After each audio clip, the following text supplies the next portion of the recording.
मौलाना साहब जो YouTube channel ज़रूर subscribe कंदा। रोज़े जी हालत में अख में दवा विझण सां छा रोज़ो फासिद थींदो या न? रोज़े जी हालत में अख में दवा विझण सां, अख में बुड़ो विझण सां या अख में कंहिं क़िस्म जी काई बि दवा विझण सां रोज़ो फासिद नाहे थींदो। अहिड़ी तरह अख में सुरमो पाइण सां त रोज़ो नाहे फासिद थींदो।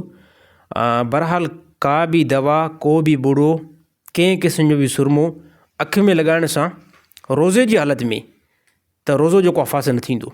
छाजे करे अख जो तालुक़ु जेको आहे उन सां बिल्कुलु आहे ई न। रोज़ो उन कंडीशन में, उन सूरत में जेको आहे फासिद थींदो जॾहिं जेकी बि शइ तव्हांजे जिस्म जे अंदरि दाख़िल थिए थी उहा तव्हांजे हलक जे तरफ़ां वञे, यानी निड़ी खां उहा क्रॉस थी वञे, त उन सूरत में रोज़ो जेको आहे फासिद थी पवंदो।